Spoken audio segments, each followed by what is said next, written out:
10 Belgische blauwhelmen moesten sterven, maar moesten ze dat echt? Het Rwanda-dossier is complex en politiek erg gevoelig. En dus is het voor Panorama dubbel interessant om een reeks ongemakkelijke vragen te stellen. In Brussel staat 1 gewezen Rwandese majoor terecht. Hij moet zich verantwoorden voor de moord onder meer op de 10 Belgen. De afgrijselijke moord in kamp Kigali, een kamp van het Rwandese leger. Maar het is twijfelachtig of met die ene man de kous van de verantwoordelijkheden helemaal af is.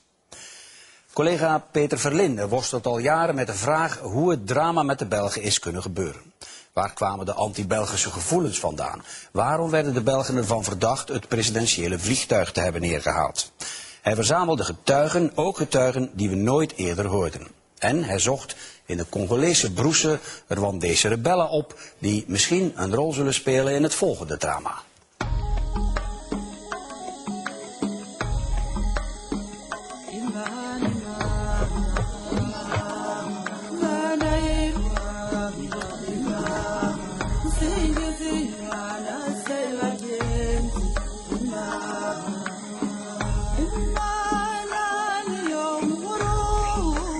Afite imyaka 13 nigaga akazi ko gusudira. Nari mu Rwanda n'imyaka 32 naracuruzaga. Muri 1994 navuye mu Rwanda niga ku kigo cy'inyamishaba muri agronomique mfite imyaka 25. Je m'appelle Nouboha Laurent et je suis colonel. Et en ce moment-là, en 94, j'étais le commandant du camp Kigali.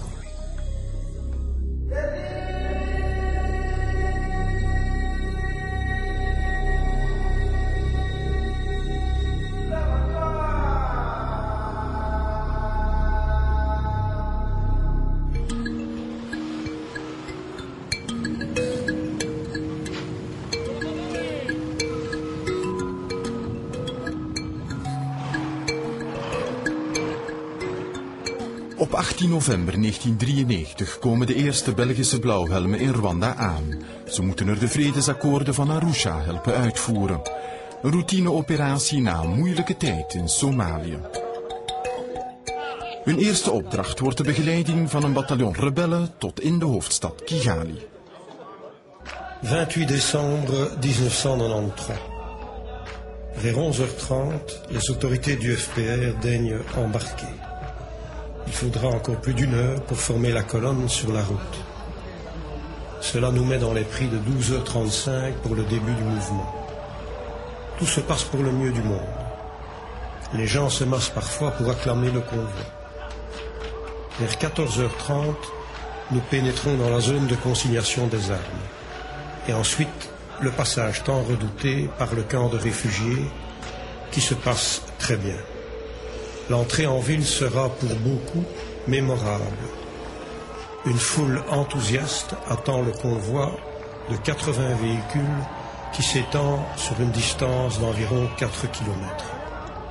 L'ensemble du personnel qui participe à la mission se monte à environ 1200 militaires de l'ONU et environ 600 gendarmes. À certains moments, en ville, c'est du délire. Je réalise que si certains éléments voudraient faire du dégât, nous ne saurions rien y faire.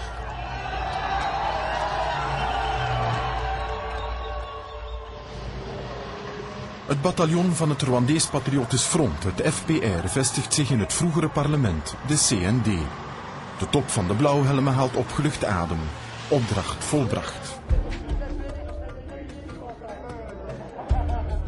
Kolonel Luc Marchal is kabinetsmedewerker geweest van defensieminister Léo Delcroix, een gerespecteerd officier en vertrouwenspersoon.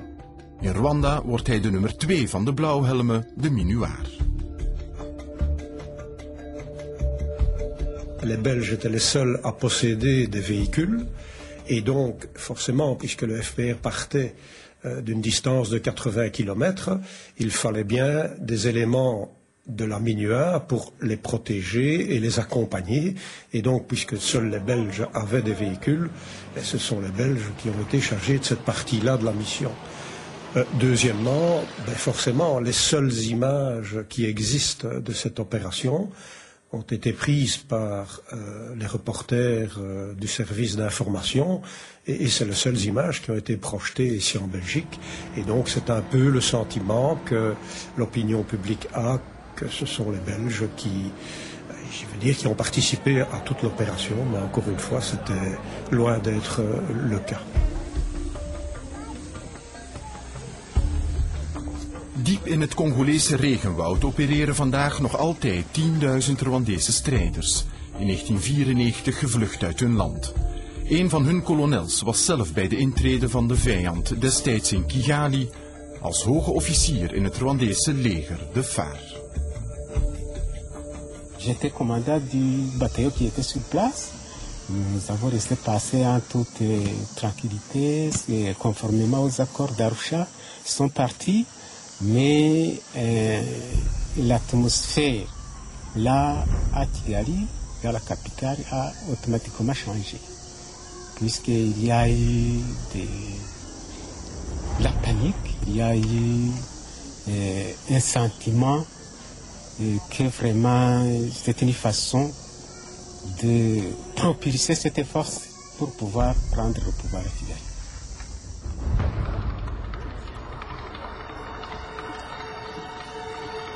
Je ne dois pas nier, je ne veux pas nier non plus qu'il y avait un certain climat d'animosité au début, mais ce climat d'animosité a sérieusement évolué vers un bien et moi je reste convaincu que la grosse partie de la population avait finalement compris que le Rwanda avait tout intérêt à collaborer avec la MINUR en général et les Belges en particulier.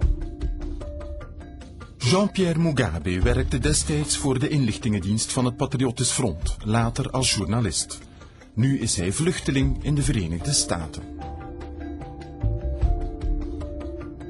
Après l'arrivée des 600 combattants d'IFPR au siège du Parlement, dit CND, qui était là pour pourvoir à la sécurité des officiers d'IFPR, au lieu d'y envoyer les 600 combattants seulement, Kagame a fait infiltrer plus de 3200 combattants d'IFPR qui étaient dans toute la ville de Kigali.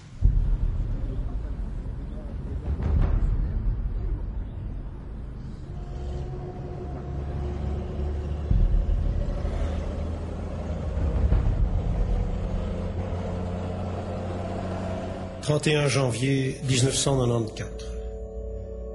J'ai un entretien d'1 heure avec le président de la République. Il s'est informé des résultats de la zone de consignation des armes, s'inquiétant des nombreux incidents de ces derniers jours, demandant si nous pouvions y faire quelque chose. Il était bien informé de différents bruits circulant sur le FPR et m'a demandé ce qu'il en était. Je lui ai expliqué les différents contrôles que la MINUR avait mis en place au CND et que notre objectif est de pouvoir contrôler l'identité des militaires du FPR, mais que pour ce faire, il faut un budget pour payer les photos et les cartes elles-mêmes.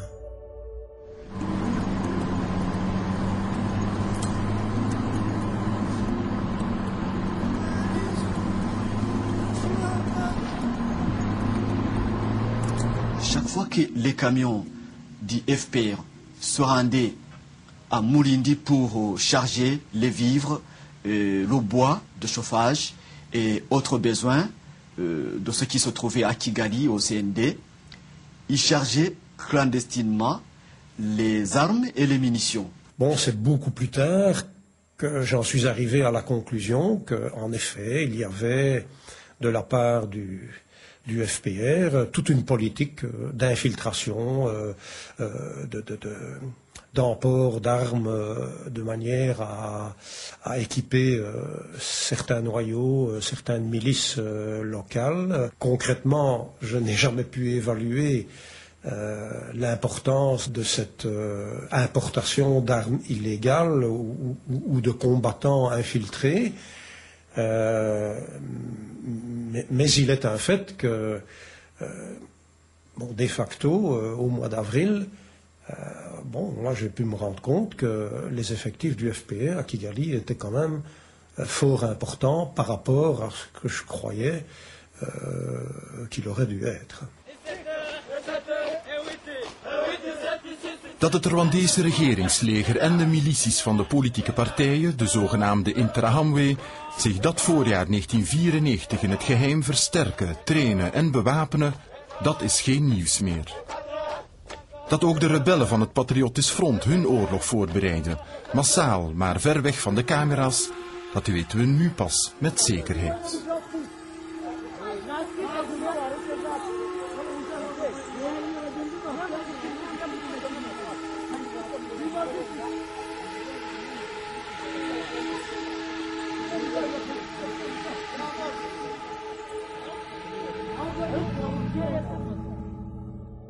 « 19 février 1994, 7 heures du matin, arrivée de la délégation du ministre des Affaires étrangères. Avant midi, préparation du briefing pour le ministre des Affaires étrangères. Willy Klaas bezoekt de eerste en enige keer de Belgen in Rwanda. Bij de Rwandese president Habyarimana lijkt op dat moment de sfeer opperbest. Qu'est-ce que la Belgique a raconté à vous? Qu'est-ce que notre ministre vous a demandé? Beaucoup de secrets. Mais comment vous l'avez entendu? Beaucoup de secrets. Très bien, le message était clair. Eh bien voilà, bon voyage. J'espère que tout ça s'arrange bien. Parce qu'autrement, je ne saurais pas faire exactement et correctement mon devoir. Merci beaucoup. De boodschap van de Belgen, ook van staatssecretaris voor ontwikkelingssamenwerking Erik de Rijke, is goed begrepen. Zeker door de top van de partij van de president. Samen met de andere toppolitici te gast in de residentie van de Belgische ambassadeur. Mathieu Ngirumpatse staat vandaag voor het Rwanda-tribunaal in Arusha, beschuldigd onder meer van deelname aan de genocide. 10 jaar geleden kon hij nog wel met ons praten op een geheime plek in Afrika.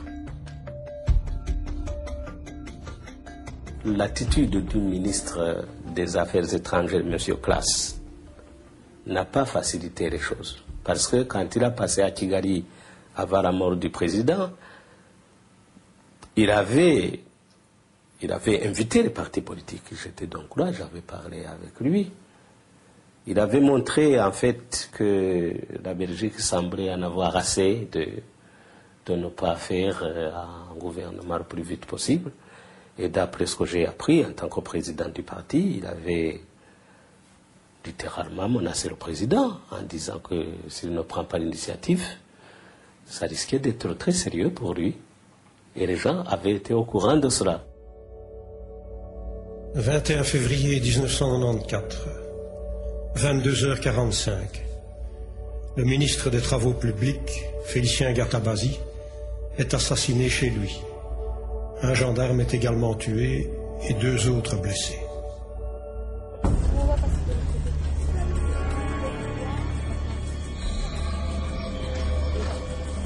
Le secrétaire général Gatabazi du PSD a refusé le matin et vers la nuit, il a été invité à retourner à l'hôtel des 1000 collines pour discuter avec les officiers du FPR. De retour chez lui, il a été fusillé. Il a été tué devant sa porte. Alors, j'ai mené des investigations.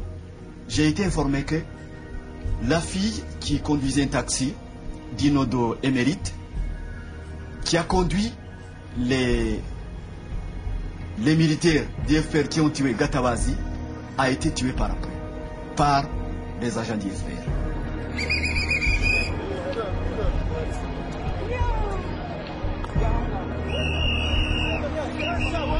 Quelques années plus tard, on a vraiment appris que le ministre Gatabazi avait été assassiné par le FPR.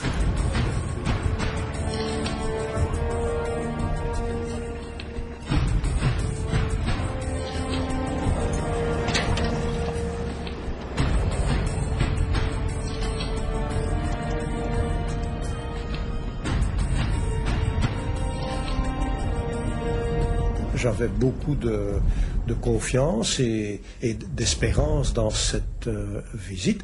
Malheureusement, elle s'est terminée un petit peu en catastrophe. Je me souviens bien que le ministre Klaas a dû être évacué dans un véhicule blindé et donc que l'effet ou l'action qu'il aurait voulu avoir pendant sa présence a quand même été sérieusement tronquée par les événements.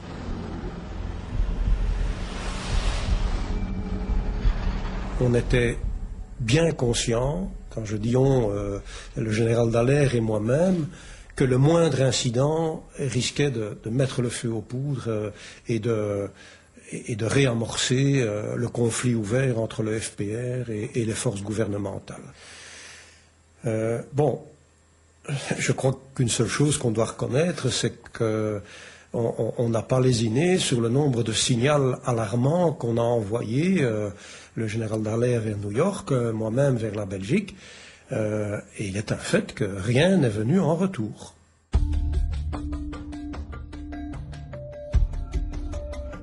Secretaris-generaal van de Verenigde Naties was toen de Egyptenaar Boutros Boutros-Ghali. 13 jaar later wil hij wel praten over de stilte van toen. 1. Nous ne disposons pas de troupes.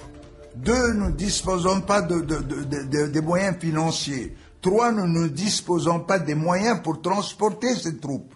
Donc il vous faut l'accord, 1. du Conseil de sécurité, pour mettre à votre disposition les fonds nécessaires, les moyens financiers nécessaires. Il faut obtenir l'appui de notre État qui mettra à votre disposition les avions pour transporter ces troupes. Il vous faut l'accord des militaires, des différentes troupes. Il se peut que les États qui viennent du Bangladesh ont des armes différentes ou ont un armement différent de ceux qui viennent du Ghana. Il faut rassembler tout ce monde. C'est une opération extrêmement difficile. Les Nations Unies, jusqu'aujourd'hui, ne disposent pas de véritables casques bleus.